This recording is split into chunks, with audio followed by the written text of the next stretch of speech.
And everyone said, like, immigration, what does that have to do with real estate? Well, it has to do a lot with real estate because we're in Silicon Valley. A lot of people come from overseas to come here to work, in case you don't know. A lot of your engineers at Apple are from India, China, wherever they can get in our visa, right? So they buy a lot of real estate.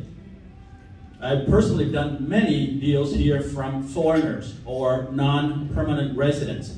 So understanding immigration is an important factor in what you do. More and more people are coming to the United States after COVID, more so than even any other time. Okay? There's that pent-up demand.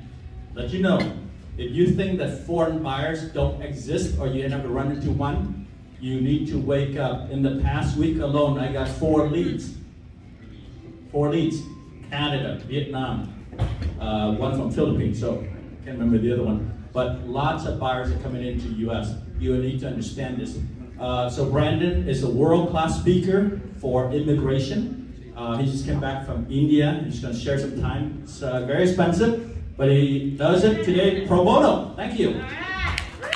Thank you, Joe. Good to see everyone. Unfortunately, a couple people have left.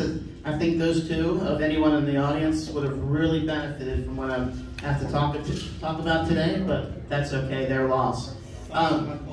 That's okay. Blame you. So let me get a sense of the audience here. So who here is involved in residential real estate? Okay. And dealing with overseas buyers, as Joe mentioned? Okay. How about people involved in commercial real estate? Okay, good, we have a couple. So what I'm going to talk about here is, in some ways, counter-cyclical to the real estate market. Who here also remembers living in the US in 1982 like I do? Okay, thank you, Garrett. Why did I bring that up? Well, that's the last time inflation was high in the US, and the inflation rate is higher now. So how did the US deal with that in 1982? That's right, they jacked up the Federal Reserve jacked up the prime rate to over 20%. Mortgage interest rates were about 26, 27%. So I think the scientific term for those of you that are involved in, and in case you didn't know, US is already in a recession. The same people who've been saying for the last years that inflation is not a problem, it's transitory, it's the tragedy of the treadmill delayed, and all these things, are also the same people that's saying that there's no risk of recession.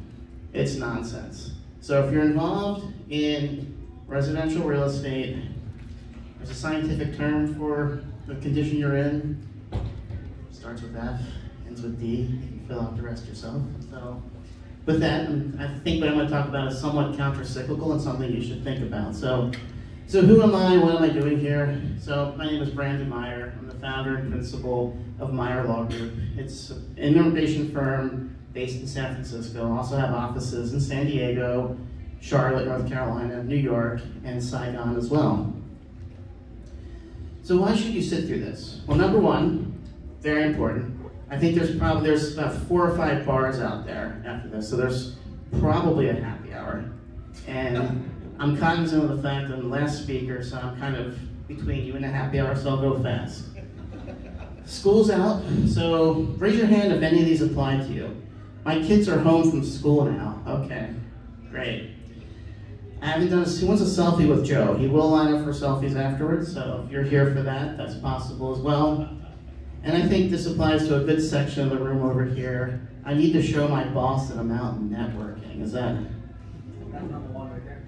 Excellent. So the real reasons why you're here, you're in the real estate business. Whether you realize it or not, you're on the front lines of especially in the Bay Area, and have overseas buyers, you're on the front line of the immigration realm.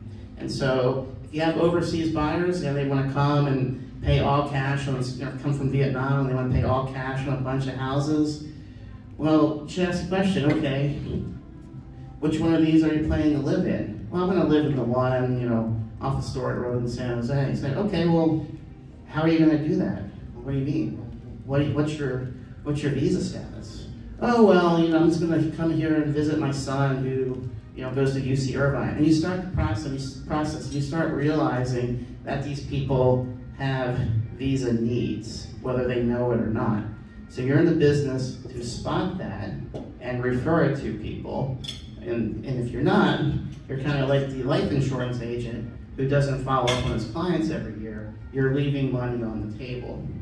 As Joe mentioned, especially in this area, there's a lot of people on H-1B visas, for Apple, Google, Facebook, whatever. From India, they have long, long waits for green cards, 20 plus years, maybe 50. What I'm going to talk about gets them a fast track. Again, you say, okay, we're taking a 30-year mortgage out, you work at Apple, this is great, but that H-1B you have, it expires in 2 years. What's your plan beyond that? Well, I don't really know. Again, you're on the front line, you're in the ability to spot that. And number 3, this is very, very important now, as basically, the residential real estate market is about to collapse. Now, you can try to deny it all you want, it's going to happen. I'll cite an example myself. I was going to buy a whole bunch of investment properties in Houston recently. I had the cash, not an issue. When I started the process, I was quoted 2.5%. At the end, I was quoted 5.1%. And I said, this is insane. Why would I do this? I just wait for the whole thing to collapse, buy these condos for 40% less. Okay, the interest rate will be higher, but then once it drops at some point, I'll refinance and be 40% better off. So, talking about opportunities for project financing and joint ventures. That's short for using what I'm about to talk about if you want to make that transition into residential real estate. So, this is just how fantastic we are. Of course, Joe wouldn't invite us if we're not. So as I keep teasing what I'm going to talk about, since middle of March I've been to Dubai, India, Vietnam, Brazil, and I'm going back to Vietnam again this Friday. Why? Because in the realm of EB-5. Love Vietnam. Well, it's because the market's strong there. No other reason, Joe. You know that. Just going there for the business. Is the so-called EB-5 integration program. And what is that? And so it's 2 parts I want to talk about. One for investors and one for aspiring property developers. So on the investor side, basically what you're doing is you're investing $800,000 into a project that is pre-qualified to raise EB-5 money in exchange for a green card for one spouse. And, tell a story from one of my Vietnamese clients. Got an email from them the other day. Yeah, I'm not sure. My husband or my boyfriend, which one should I bring? Very Vietnamese problem. So unfortunately for this, it's one spouse and children under the age of 21. And so, a lot of people overseas, they send their children to Stanford, San Jose State, or wherever, and pay a lot of money to do so. Then after they graduate, children have to participate in the H-1B lottery, which for basically in order to stay here for the work visa. They have about a 20% chance of success. If you've spent probably $1 million close to send your child to Stanford, or $650,000 some in the San Jose State, it's kind of pointless if at the end of it they have to go back home. And so this EB-5 allows people to basically buy a green card for their children that are graduating from universities, and they can stay here. Massive program. So those who, some of the requirements, there's no language requirement, there's no education requirement. People can live anywhere they want in the US. They just have to show that they're making the investment from clean money in a qualifying project. That's basically it. Some other issues, again, I'm keeping you from the happy hour, so I'll skip over those. We can talk about these separately after some people take some pictures, of course. So why now for EB-5? Very important. The EB-5 law changed effective March 15th of this year. I'm not going to go too much into the changes, except to say that it made the program significantly more favorable to individual investors. It made it a little more difficult for property developers in this field. That's okay, nothing that's impossible.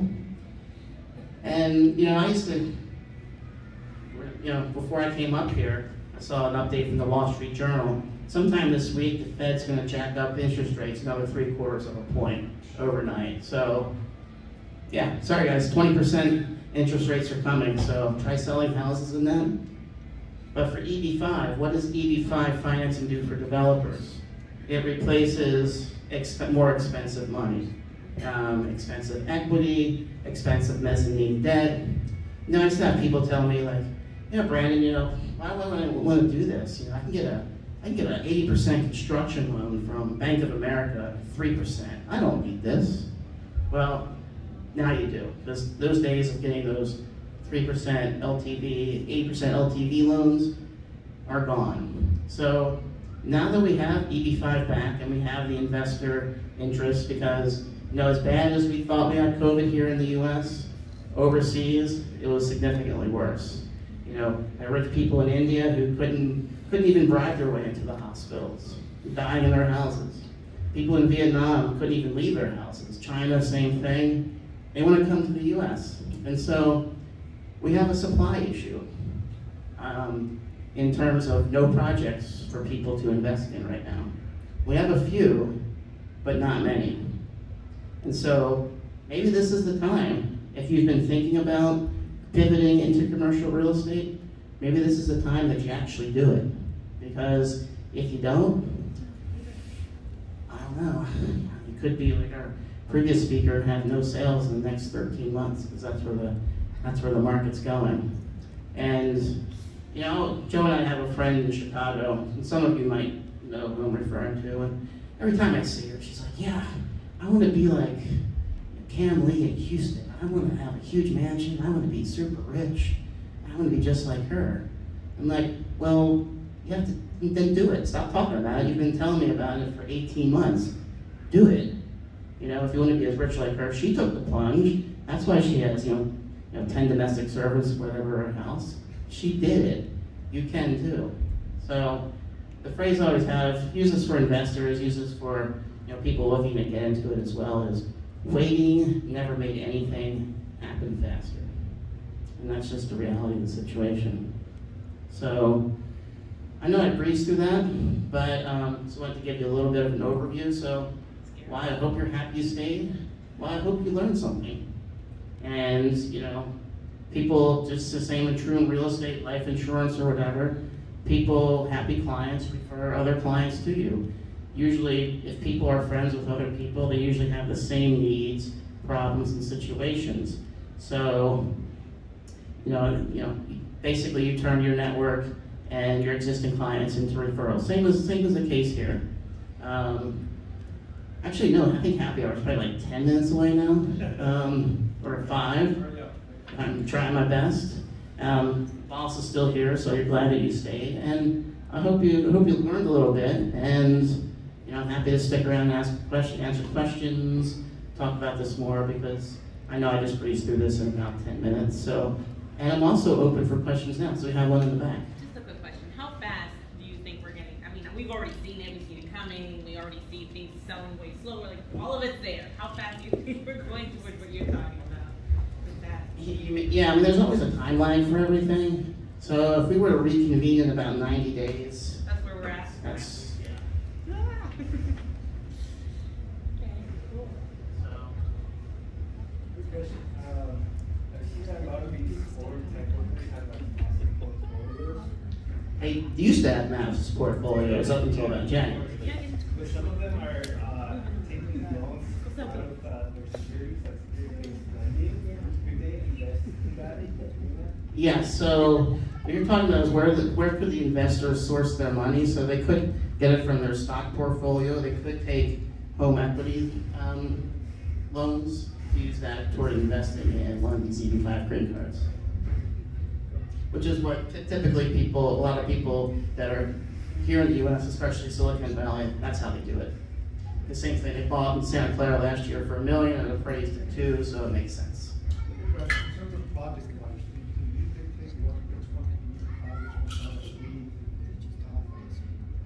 Great question. You know, how do you know that a project is qualified? So I didn't talk about it here, so I'm glad you brought it up. But there's these groups out there, they're called regional centers. And what they do is they go to to the government, U.S. immigration, and effectively apply for a license to become a regional center that then allows them to take on EB-5 investors. And United States Citizenship and Immigration Services, they don't list projects, but they list approved regional centers on their website. But it's one of these things, if you know people in the industry, there's only really, this is the other thing too, there's only at the top level about a dozen groups that do these, which creates a lot of opportunity on the second tier. So you mentioned you've been traveling back and forth to Vietnam a lot. There's a shitload of people over there sleeping on the cash on the pillars. How do you get that money out from there over to there and properties? Yeah, so one of the problems that many countries overseas have, so for example, China has been, there's a huge backlog. It takes people 10, 12 years for China because demand exceeds supply of available visas. But how can they do it? How could they invest $500,000 in those days, $800,000 now, if they could only transfer $50,000 a year out? In Vietnam, I think it's $7,000 or $5,000. And the answer is, if there's a will, there's a way. So I'm assuming you have the connection to do so. Yes, absolutely. He's on camera. Let's just say that there's a whole industry that helps with this. So with that, as long as we have the answer, Oh yeah, it would be absolutely pointless. And sometimes investors use that excuse like, I can't transfer money. Well then how'd your 5 friends do it? They call and say, hey Brandon, I'm going to be in San Jose next week, let's get together. Where are we going to be? At my house. Well, how'd you buy your house? You couldn't transfer money. Oh, right. So, where there's a will, there's a way. Let's just call that a temporary bump in the road for most people.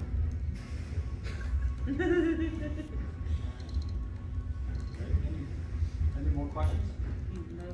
Well, thank you. And there's still a $100 bill sitting up here? Yeah, we'll wrap with that right now. All right, so thank you so much, Brandon. Let me expand this because this is close and dear to me. As Keith said, you have to do many things.